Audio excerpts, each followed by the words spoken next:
दोस्तों स्वागत है आप सब लोगों का इस चैनल के एक और नए वीडियो में। यूजुअली बीजेपी के लोग जाने जाते हैं और लोगों को चूना लगाने के लिए, लेकिन अब पता चला है कि बीजेपी के लोगों को खुद यहां पर काफी तगड़ा वाला चूना लग चुका है। झारखंड में रिसेंटली एक रैली हुई और रैली में मंच के ऊपर से मिथुन दा का पर्स किसी ने चुरा लिया। यस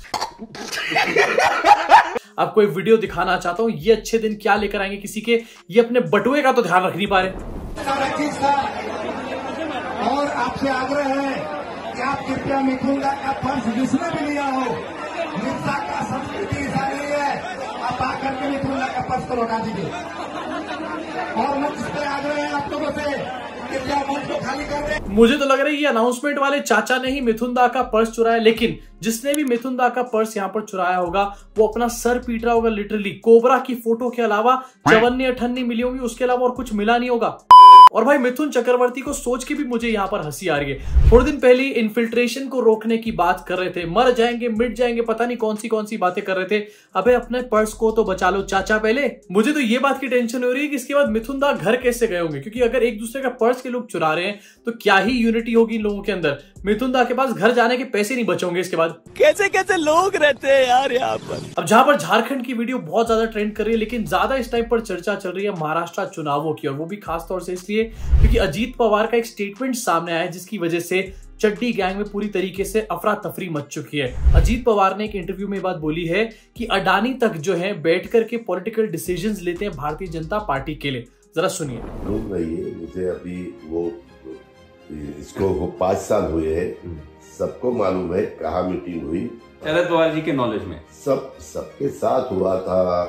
आपको जैन साहब को वापस बताता हूँ, अमित शाह थे, गौतम अडानी थे, प्रफुल्ल पटेल थे, देवेंद्र फडणवीस थे, अजीत पवार थे, पवार साहब थे, सब थे। देवेंद्र फडणवीस और अमित शाह तक तो ठीक है, लेकिन अडानी इस मीटिंग में आखिरकार क्या कर रहे थे? कहीं मोदी जी जहां पर नहीं पहुंच पाते वहां पर अडानी को तो नहीं भेज देते। अब यहाँ पर चड्डी गैंग में पूरी तरीके से अफरा तफरी मच चुकी है। हालांकि ये बात मान नहीं रहे हैं लोग कि अफरा तफरी मच चुकी है, लेकिन ये दलीलें पेश करी जा रही है कि ये तो 5 साल पुरानी बात है। अबे 5 साल पुरानी बात है तो क्या 5 साल पहले अडानी चलाता था सारे देश की सरकार? एंड अभी तक तो हमारे को पता चला था कि देश की सरकार अडानी चलाता है। अब ये पता चला है कि बीजेपी को भी अडानी चला रहे हैं, मोदी शाह नहीं चला रहे, अडानी चला रहे हैं। मतलब मोदी शाह करके आ रहे हैं यहाँ पे। इसी के साथ ही कितनी सोचने वाली बात है, आप लोग जाकर के वोट देकर आते हो मोदी जी के नाम पर, अमित शाह के नाम पर, योगी जी के नाम पर, लेकिन वोट जाता है किसको? सीधा अडानी के पास। इनफैक्ट इसी इंटरव्यू में आपको दिखाना चाहूंगा अजीत पवार जो कि इस टाइम पर एनडीए में है, मोदी जी के साथ है, लेकिन तारीफें कर रहे हैं शरद पवार की। भाई चल क्या रहा है यहाँ पे? शरद पवार को क्या हेजिटेशन हुई, वो क्यों नहीं गए? पवार साहब एक ऐसे लीडर है कि उनके मन में क्या है ये दुनिया का एक भी आदमी बता नहीं सकता। आप भी नहीं?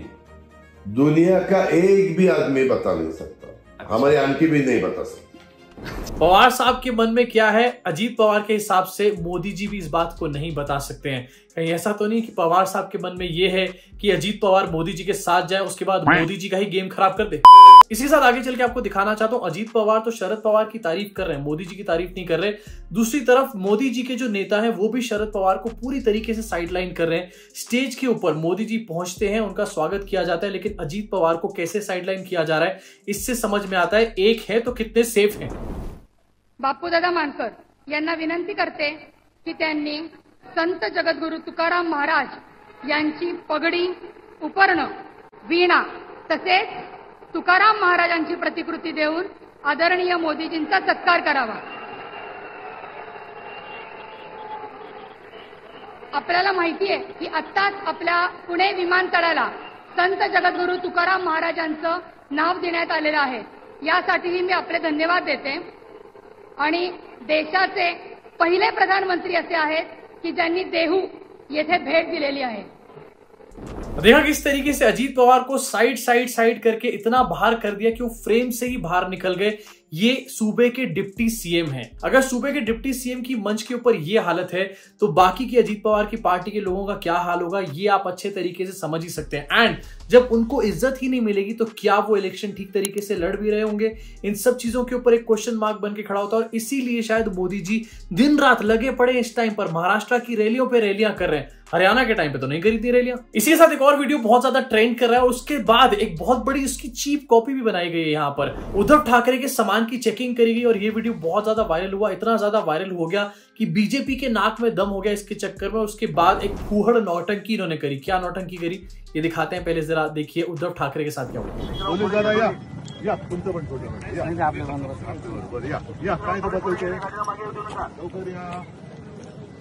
एक काम करतो त्या बॅग ठेवतो तुमच्याकडे, मी आल्यावरती नाही तर तुम्ही पुढच्या मुक्कामावरती घेऊन जा, मला प्रॉब्लेम नाही. या बघा, या कोण बघतोय? अरे बघा ना, लाजू नका. सगळ्यांची नावं आले ती जाणार तर टीव्हीवर, तुम्हाला प्रसिद्धी छान मिळणार आहे, काही काळजी करायचं कारण नाही. बघा हो, अरे बघा हो, लाजू नका. ठीक है, अब यहाँ पर दिखाया जा रहा है कि चेकिंग करी जा रही है उद्धव ठाकरे की। भैया अगर चेकिंग करनी है तो पहले अपने नेताओं की क्यों नहीं करी जाती? चलो फिर भी ठीक है, एक बार को मान लेते हैं। अब ये आपने वीडियो देखी और काफी ऑर्गेनिक आपको लग रही होगी, फिर से आपकी स्क्रीन के ऊपर दिखा देता हूँ। यहाँ पर उद्धव ठाकरे तक भी अपने फोन से वीडियो रिकॉर्ड कर रहे हैं इस सारे के सारे इंसिडेंट की। लेकिन इसके बाद जो हुआ, सिर्फ इस चक्कर में कि इनकी छीछा लेदर यहाँ पर होनी शुरू हो गई थी। उद्धव ठाकरे की चेकिंग कराने के बाद इन्होंने एक फर्जी ड्रामा यहाँ पर करना शुरू कर दिया और देवेंद्र फडणवीस की चेकिंग कराई। लेकिन इस वीडियो को देखो, एक एक सीन स्क्रिप्टेड लगेगा आपको इसका।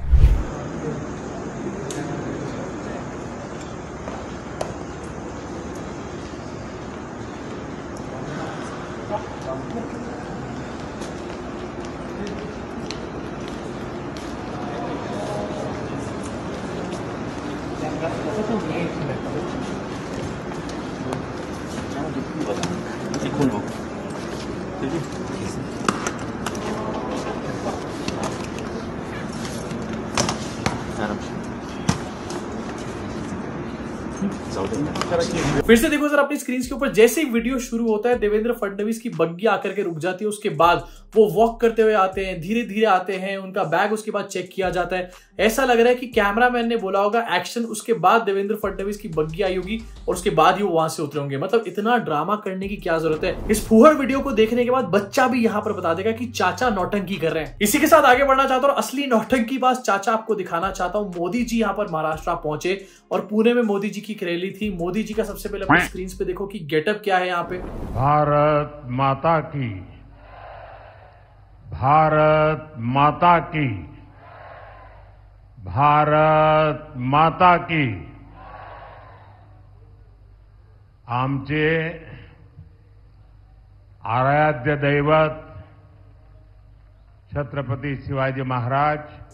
देखो वोट मांगने के लिए बंदा धलाला लागली करा भी गा सकता है। ये तो छोटी मोटी बातें हैं यहाँ पर जो मोदी जी मराठी बोलने की कोशिश कर रहे हैं और वहां के वोटर्स को लुभाने की कोशिश कर रहे हैं। अब ये वही पगड़ी है जो मोदी जी ने पहनी हुई है, जो कि अजीत पवार की वीडियो मैंने आपको दिखाई थी। जहां तक मैंने उस वीडियो में सुना, संत तुकाराम की शायद ये पगड़ी है जो मोदी जी ने यहाँ पर पहनी हुई है। लेकिन ना ही मोदी जी संत है और ना ही मोदी जी तुकाराम है, तो आखिरकार मोदी जी ने पगड़ी क्यों पहन रखी है? और इसके साथ आपको दिखाना चाहता हूँ, पहले लोग मोदी जी की पेंटिंग लेकर के आते थे, ये ड्रामा चलता था रैलियों के अंदर। अब एक नया ड्रामा यहाँ पर शुरू है कि लोग मोदी जी की माता जी की पेंटिंग यहाँ पर बनाकर लेकर आ रहे हैं। Wow, beautiful. मतलब किसी तरीके से वोटरों को भावुक करना है, क्योंकि काम तो करा नहीं पिछले 5 साल में। देख रहा हूं वहां कोई सज्जन हमारी मां की बहुत बढ़िया चित्र बना करके लाए हैं। ये कोई सज्जन है जो मोदी को भी उठा के खड़े हो गए हैं। मैं आपका बहुत आभारी हूं। बच्चे भी बहुत कुछ बना के ले आए हैं, कोई इनको कलेक्ट कर ले। इनफैक्ट मोदी जी ने यहाँ पर भी बताया कि उनको देखने के लिए भीड़ उमड़ चुकी थी, इसलिए रोड शो में उनको देरी लग गई, ब्ला ब्ला ब्ला। लेकिन रोड शो में कितनी भीड़ थी आपको दिखाना चाहता हूँ। मोदी जी ने ही ये फोटो शेयर करी है। सबसे पहले आपकी स्क्रीन के ऊपर ये साइड में लोग खड़े हुए हैं, गिनती के यहाँ पर 50-60 लोग मुझे नजर आ रहे हैं।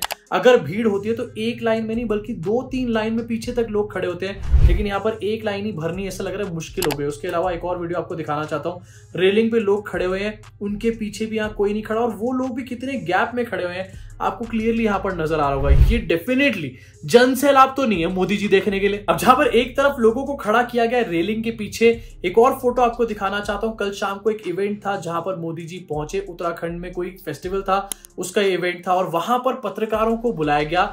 एंड अगर आपको लगता है कि मोदी जी के बड़े खासम खास है पत्रकार, तो आपको दिखाना चाहता हूं भाई मोदी जी इनको भी सही तरीके से ट्रीट नहीं करते। इन्हीं को पता नहीं क्यों रोज मोदी जी से बिस्किट खाना है। आपकी स्क्रीन के ऊपर एक फोटो होगा जहां पर सुधीर चौधरी जो है हाथ जोड़कर खड़े हुए हैं। एंड सुधीर चौधरी यहाँ पर एक पट्टी के पीछे खड़े हुए हैं भाई, एक पट्टी के पीछे खड़े हुए हैं। मतलब बंदा जो है सुबह दिन रात मोदी जी के जाप कर रहा है, मोदी जी को डिफेंड कर रहा है, उनकी वकालत कर रहा है, सारे विपक्ष को गालियां दे रहा है बैठ करके, उसके बाद भी पट्टे के पीछे खड़ा किया वो सुधीर चौधरी को। इसके अलावा आपको दिखाना चाहता हूँ शहजाद पूनावाला, ये भी इस इवेंट पे मौजूद थे। इनको लगता है कि शायद पार्टी इनको कोई बहुत बड़ा पद पोस्ट दे देगी। अबे पहले पट्टे से तो आगे आजा भाई। आपकी स्क्रीन के ऊपर शहजाद की भी फोटो है और यहां पर भी मैं आपको दिखाना चाहता हूं शहजाद जो है वो उस पट्टे से भी आगे बढ़ने की कोशिश कर रहा है। पट्टा लेकर आगे चलता जा रहा है भाई। इसी के साथ शहजाद ने यहाँ पर टी शर्ट पहनी थी जिसपे लिखा हुआ है एक है तो सेफ है। अगर आपको नहीं पता है तो शहजाद पूनावाला ये टी शर्ट इस टाइम पर बेच रहा है। मतलब इसने टी शर्ट की दुकान लगा ली है मोदी जी के स्लोगन के ऊपर एंड मोदी जी उसके ऊपर रिएक्ट कर रहे हैं आपकी स्क्रीन के ऊपर। वैसे आप मुझे बताओ कमेंट सेक्शन में कि मोदी जी आखिरकार शहजाद पूनावाला से कह क्या रहे होंगे। मोदी जी के एक्सप्रेशन कोई बहुत अच्छे तो लग नहीं रहे मुझे यहाँ पे। अगर आपको लगता है कि सारे ही लोग इस तरीके से खड़े थे, ये तो एक प्रोटोकॉल था, बहुत सारे लोग आएंगे अभी डिफेंड कर रहे हैं शहजाद को, तो एक फोटो दिखाना चाहता हूं आपको स्क्रीन के ऊपर। यहाँ पर रूबिका लियाकत खड़ी है, वो तो किसी पट्टे के पीछे नहीं खड़ी हुई। रूबिका लियाकत से बिना पट्टे के मिला जाता है, शहजाद से पट्टे के साथ मिला जाता है। आखिरकार इतना भेदभाव क्यों मोदी जी? एक है तो सेफ है, कहां गया आपका? इसी साथ आगे बढ़ना चाहता हूं, एक और ट्रेंडिंग वीडियो आपको दिखाना चाहता हूं। आपने बहुत अलग अलग तरीके के बाबाज देखे होंगे। कोई बच्चा देखा होगा जिसको कोई फर्क नहीं पड़ता, उसके अलावा आपने कौआ बाबा भी देखे होंगे। लेकिन क्या कभी आपने सांप बाबा देखे जो सूंघते हैं, फन है जिनके पास? नहीं देखे तो देखो जरा स्क्रीन के ऊपर।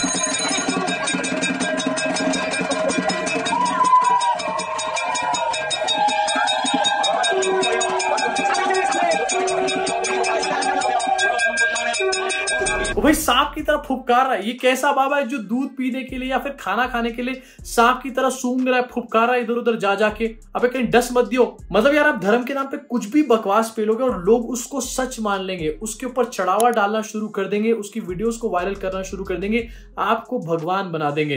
अब वैसे आपका क्या रिएक्शन है सांप वाले बाबा के ऊपर? नीचे कमेंट सेक्शन में अपनी भड़ास को पूरी तरीके से निकाल डालो। इसके अलावा महाराष्ट्र चुनाव के बारे में आपका क्या सोचना है उसके बारे में भी अपनी भड़ास को जरूर निकालना। मैं आपसे मुलाकात करूंगा इस चैनल के अगले वीडियो में।